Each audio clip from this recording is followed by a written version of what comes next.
कार्यक्रम के पुण्यार्जक परिवार हैं Shri Parasnath re rolling mills limited, Durgapur 1, Bardhaman, Paschim Bangal. Amita Jain, wife of Anil Kumar Jain. Sangeeta Jain, wife of Vipin Kumar Jain.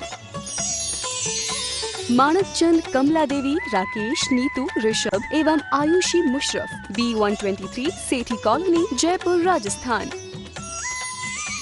Shrimati Sarla Jain, wife of Shri Padam Prasad Jain. Shrimati Savita Jain, wife of Shri Dhanendra Jain. Anshul Jain, Parul Jain, Jain store, Patparganj, Delhi. Ram Ratan, Ratni देवी पाटनी।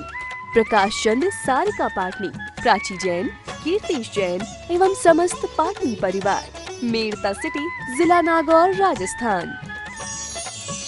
दिवंगत श्री मोहन लाल जी पाटनी कलकत्ता की पावन स्मृति में सौभाग्यमल राजकुमारी, सुनील संगीता, साहिल प्रज्ञा एवं उत्सव कलकत्ता, टीकम सुशीला, नवनीत अनामिका, विकास श्वेता एवं सिद्धांत बेंगलोर, बाबूलाल शकुंतला कलकत्ता, अरविंद रेणु एवं यशवर्धन बेंगलोर। जय जिनेन्द्र यस्य स्वयं स्वभावाप्ति प्रभावे कृष्ण कर्मणः तस्मै संज्ञान रूपाय नमोस्तु परमात्मने। पंच परमेष्ठी भगवान की जय। पहली ज्ञानशाला में भोग उपभोग की बात चली थी।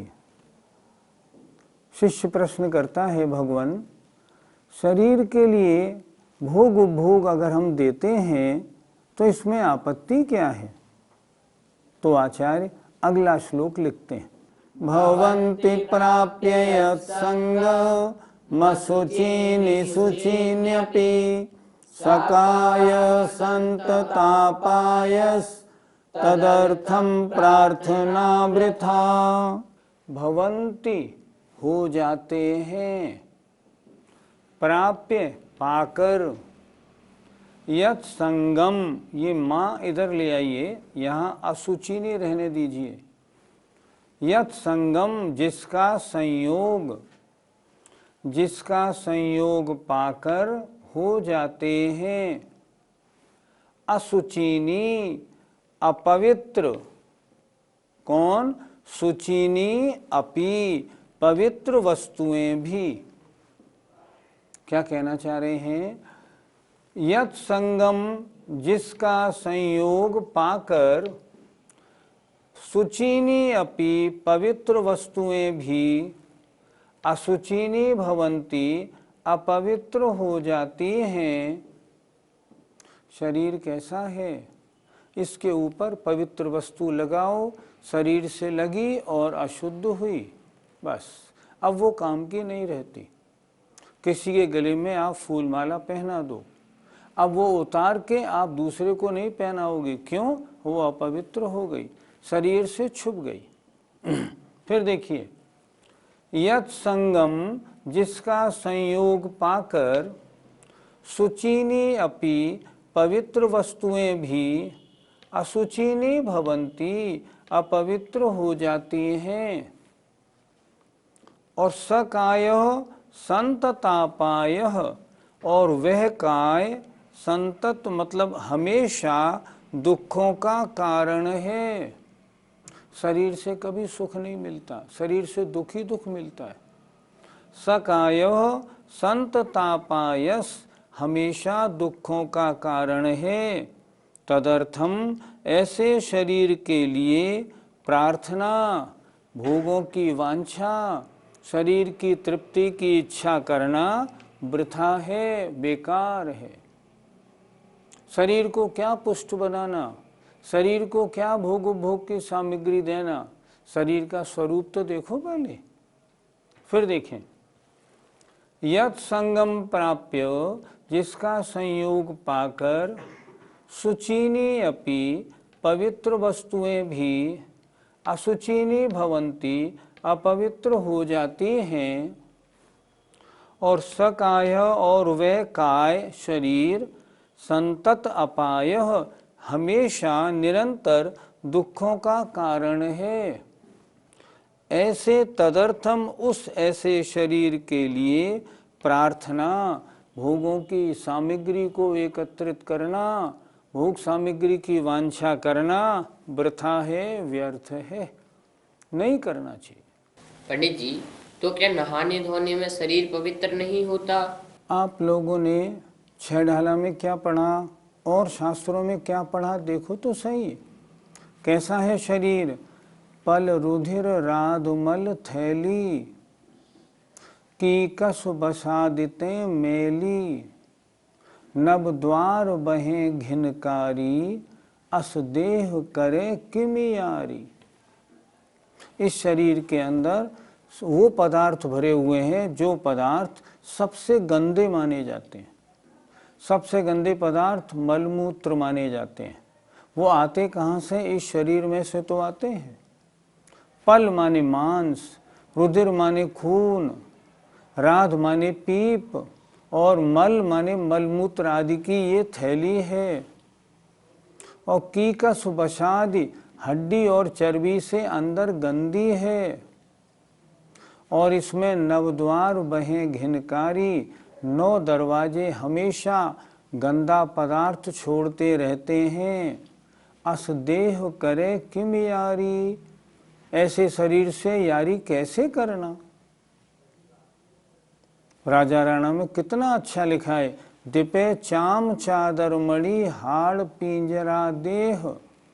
ये हड्डी का पिंजरा जो शरीर है, ये खाल से ऊपर से लिपटा है तो चमक रहा है। अंदर या सम जगत में और नहीं घिन गे, अंदर से अगर देखो ना, इसके समान घिनावना कोई नहीं। आप इसको स्नान करा लें, हाँ ऊपर से शुद्धि हो गई। एक छोटी सी बात पूछते हैं, एक घड़ा है मान लो पीतल का, उसके अंदर मल भर दिया। अब उसको आपने ऊपर से खूब पानी से धो लिया, मांज लिया, क्या घड़ा शुद्ध माना जाएगा? नहीं, वो घड़ा शुद्ध नहीं हो सकता। वो मल का घड़ा है, वो तो अशुद्ध है ही। उसी तरह इस शरीर की शुद्धि नहीं होती। इसलिए इस शरीर की शुद्धि के लिए इसको क्या भोगो भोग की सामग्री देनी, ये तो महा अपवित्रता का भंडार है। पंडित जी, इस शरीर के कारण ही तो धर्म के साधन होते हैं, तो हम इस शरीर को अपवित्र कैसे कहें? ठीक है, आपका प्रश्न है, जब इस शरीर से ही सारे धार्मिक कार्य होते हैं, आप तो इसकी बुराई में लग गए। हम बुराई नहीं कर रहे हैं, ये तो शरीर का स्वरूप बताया जा रहा है। शरीर कैसा है? ऐसा है। तो फिर क्या इससे धार्मिक कार्य नहीं होंगे? हम कब मने करते हैं? लिखा है ना, अब बड़े बड़े कवियों ने, यह तन पाए महातप कीजिए, या में सार यही है। सार, ये शरीर कैसा है ये तो आचार्य ने बता दिया, महा अपवित्र है। पवित्र वस्तु भी शरीर से छुपा दो, वो भी अपवित्र हो जाएगी।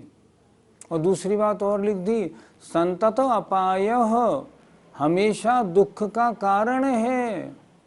शरीर से कभी सुख नहीं मिलता, हमेशा कुछ न कुछ इसमें लगा ही रहता है, दुख ही मिलता है। लेकिन यदि हम इस शरीर का उपयोग धार्मिक कार्यों में करें तो हमने इसका सदुपयोग किया है। ये मनुष्य पर्याय किस लिए मिली है? इस मनुष्य पर्याय में रत्नत्रय को धारण कर मोक्ष मार्ग पर अपना कदम बढ़ा लो। इससे क्या होगा? इससे होगा अनंत संसार हमारा कट जाएगा, हमारा पीछा छूट जाएगा। उसके लिए अगर इस शरीर का उपयोग किया जाए कि मैं इस शरीर का उपयोग व्रतों को धारण करने में, देव पूजा, मुनियों को दान देने में, तीर्थ यात्रा करने में करता हूँ, तब तो सफल है। अन्यथा ये शरीर तो अपवित्र, महान दुखों का कारण है। हम इस शरीर को भोग और उपभोग की सामग्री देंगे, तभी तो ये स्वस्थ रहेगा और यह धार्मिक कार्यों को करेगा। फिर इसमें आपत्ति क्या है? 2 पंक्तियां बहुत सुंदर लिखी हैं। राचन योग स्वरूप न याको, विरचन योग सही है। इस शरीर को पुष्ट करना, तरह तरह की भोग और उपभोग की सामग्री देके शरीर को भोग भोगने के लिए पुष्ट बनाना, ये अन्याय है, ये पाप है। शरीर को उतनी खुराक मिलनी चाहिए ताकि वह जीवन यापन आराम से करे। भोग उपभोग की उतनी सामग्री तो आवश्यक है जो न्याय नीति के अनुरूप है और धर्म साधन में बाधक नहीं होती, लेकिन भोग उपभोग की इतनी सामग्री में लग जाना ताकि धार्मिक साधन भी नहीं हो पाए, ये तो बहुत दिक्कत है। जैसे हमने देखा, जिन लोगों को एसी में रहने का अभ्यास है, वो अगर मुनि महाराज के पास जाते हैं गर्मी के दिनों में, उनका मन नहीं लगता, वो प्रवचन नहीं सुन सकते। वो कहते हैं हमको गर्मी बहुत लग रही है, हम यहाँ प्रवचन नहीं सुन सकते। तो पहले तो आपने शरीर को एसी और ठंडक का आदी बना दिया, अब आप चाहते हैं वो धार्मिक कार्यों में लगे, कैसे लगेगा? आज क्या होने लगा, बहुत से नगरों में, बड़े बड़े नगरों में अब सारे मंदिर एसी फिटेड हो गए। किस लिए हो गए? इसलिए हो गए क्योंकि हम सब ने अपने शरीर को आराम तलबी बना दिया। जब आराम तलबी बना दिया, अब मंदिर में मन नहीं लगता, तो हमने क्या किया, मंदिरों में भी सब में एसी लगा दिए। एसी लगाना उचित है कि नहीं? पहले तो मंदिर में पंखे भी नहीं लगते थे, क्योंकि पंखे चलाने में भी वायुकायिक और त्रस्कायकों की हिंसा होती है। हिंसा बाहर करनी क्षम्य है, लेकिन मंदिर में तो जो हिंसा है वो अक्षम्य है।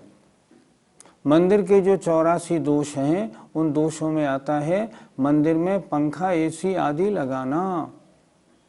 तो ये दोष है, महान हिंसा का कारण है। लेकिन करें क्या, शरीर को भोग उपभोग का आदि बना दिया, अब तो उसको नहीं देंगे तो वो धार्मिक कार्य भी संपन्न नहीं करेगा। तो पहले तो हमने एसी चलाया, एसी चला के महान जीवों की हिंसा की, फिर हम कहें हम पूजा कर रहे हैं, हिसाब बराबर हो गया, पुण्यबंध कहाँ हुआ? इसलिए ऐसे इस दुखों के घर शरीर के लिए भोग उपभोग की सामग्री एकत्र करना और देना उचित नहीं। आचार्य कहते हैं शरीर और आत्मा, इन दोनों का तो स्वभाव उल्टा है। शरीर के हित की बात सोचोगे, आत्मा का हित होगा। आत्मा का हित करना चाहते हो तो शरीर का अहित होगा। और इसी आशय से उन्होंने अगला श्लोक लिखा। श्लोक बड़ा सरल और बहुत अच्छा है। यज्जीवस्योपकाराय तद्देहस्यापकारकम्, यद्देहस्योपकाराय तज्जीवस्यापकारकम्। इस श्लोक में दो शब्दों का प्रयोग ज्यादा किया है, एक उपकार का, एक अपकार का। उपकार माने भला और अपकार माने बुरा। उपकार माने हित, अपकार माने अहित। अब देखते हैं श्लोक का अर्थ। यत् माने जो, जीवस्य जीव के उपकार के लिए है, अर्थात जिन कार्यों से जीव का हित होता है। तद देहस्य अपकारकम, वह शरीर के लिए अपकार करने वाला है। शरीर को वो रुचिकर नहीं होता। और यद देहस्योपकाराय, और जो देह का उपकार करने के लिए है। तज्जीवस्य अपकारकम, वह आत्मा का अपकार माने अहित करने वाला होता है। सीधी बात, शरीर और आत्मा में 36 का आंकड़ा है। 3 का मुंह इधर, 6 का मुंह इधर। शरीर का ध्यान करोगे तो आत्मा नीचे जाएगी, आत्मा का ध्यान करोगे तो शरीर शांत होगा, नीचे जाएगा। करना क्या है, हमारा अपना निर्णय हमको बनाना है।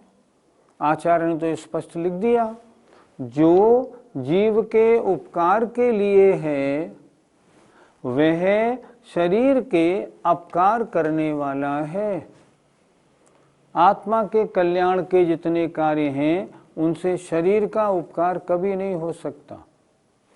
और जो देह का उपकार के लिए है उससे जीव का अपकार होता है, कभी जीव का हित नहीं होता। इसलिए करना क्या है, स्वयं निर्णय करें। अगर आत्मा के कल्याण की बात करनी है तो देह के उपकार की बात छोड़ दें। ऐसे कौन से कार्य हैं जिनमें आत्मा का हित और शरीर का अहित है? एक बहुत सीधी सादी बात है, जिन कार्यों में आत्मा का हित है उन कार्यों में शरीर का हित कभी नहीं हो सकता। आत्मा का हित है व्रत लेने में, नियम लेने में, मुनि बनने में, मुनि बन के कठिन तपश्चर्या करने में। इन कार्यों में शरीर का हित नहीं हो सकता। शरीर का हित कहाँ होता है? शरीर को मनमाना भोजन मिले, शरीर को ऊपर से अंदर से हर तरह से हम पुष्ट बनाने की कोशिश करें, तब शरीर का हित है। और यदि हम शरीर का ध्यान रख के खाने पीने में और उसकी तैयारी में लगे रहते हैं तो आत्मा का हित होता है। शरीर के साथ राग करना तो महान पाप बंध का, कर्म बंध का कारण है।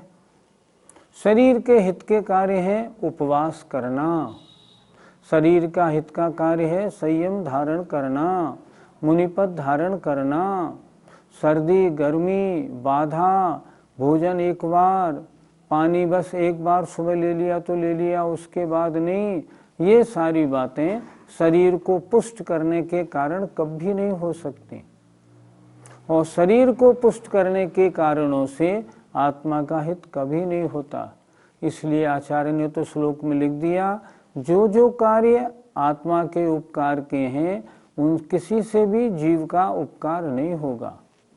अगर आप शरीर के प्रति, उन्होंने स्पष्ट कहा, अगर शरीर के प्रति आप वैराग्य लिए हुए हैं तब तो साधना होगी, नहीं तो नहीं। शरीर से अगर राग है, साधना का नाम छोड़ दो, साधना हो ही नहीं पाएगी। पंडित जी, यदि हम शरीर को आराम देते हुए आत्म कल्याण के कार्य करें तो? ये कभी नहीं हो सकता। शरीर को आराम देते हुए आत्म कल्याण की बात करेंगे।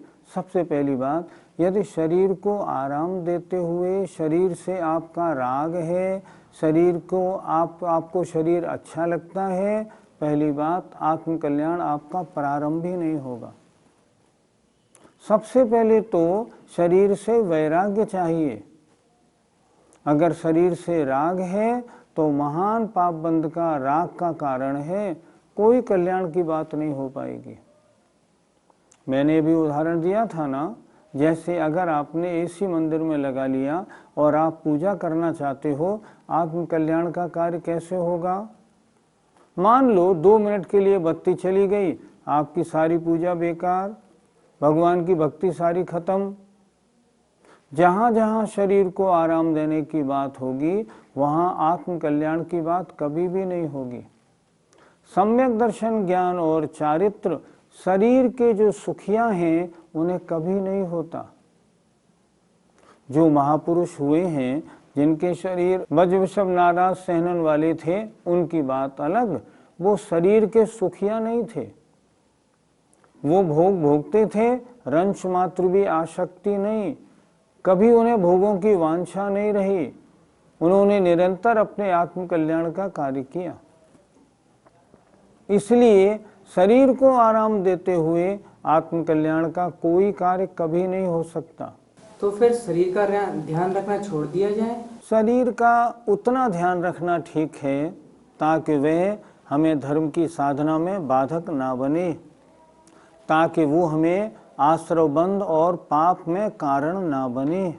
उतना ध्यान रखना तो ठीक है, लेकिन शरीर का इतना ध्यान रखना कि वो हमारी साधना में बाधक बन जाए, ये बिल्कुल गलत है।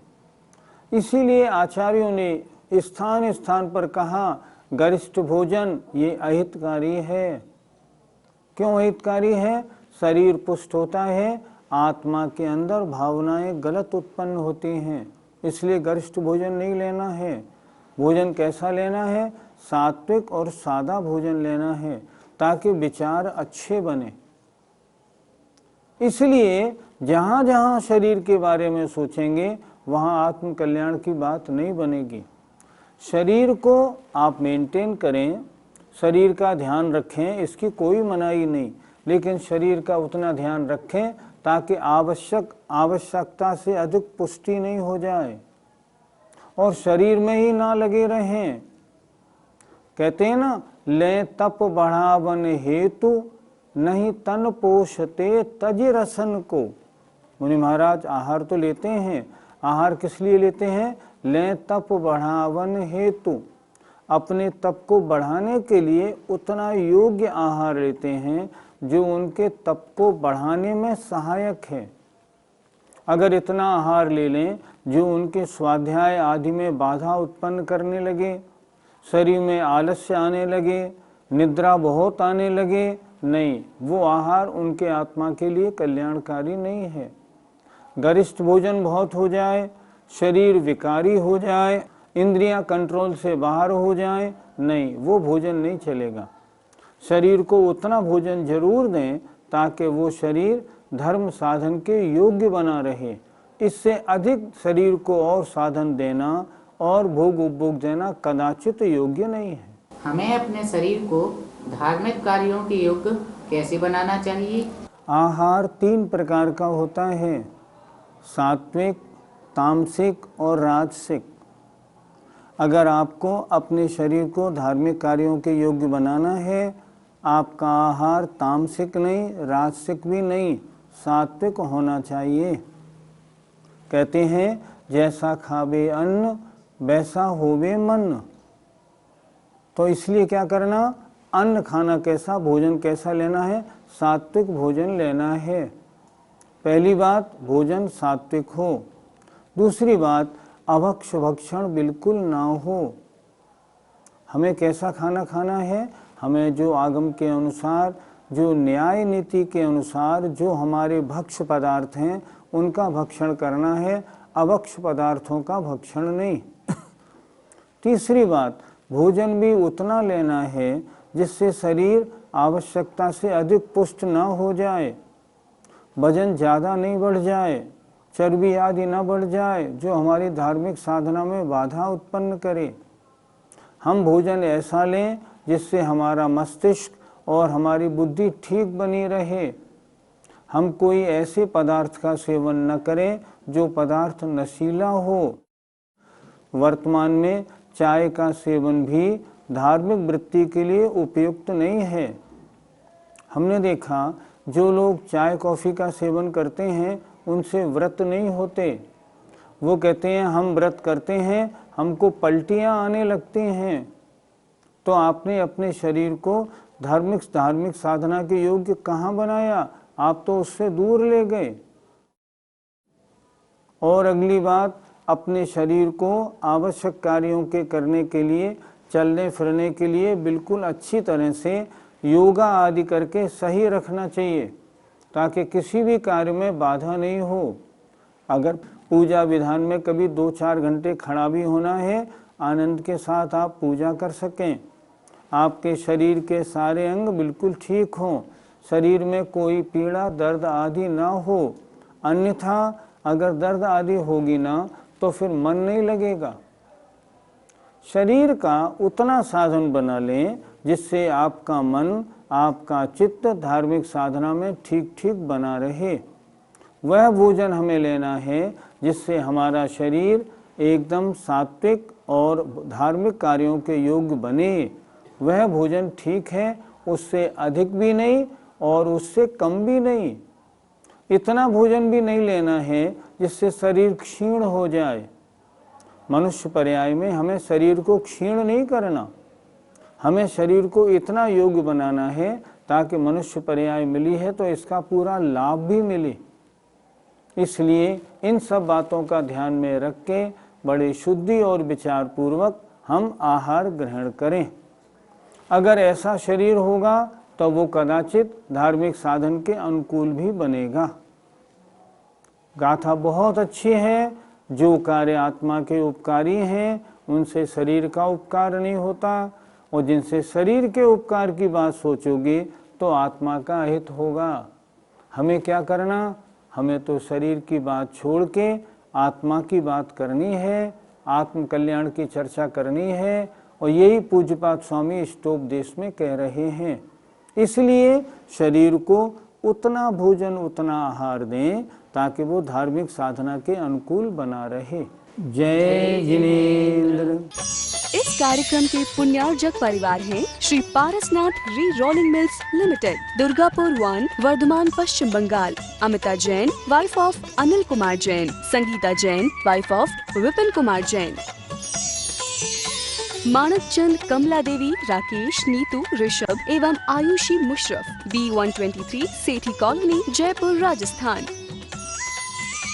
Shrimati Sarla Jain, wife of Shri Padam Prasad Jain.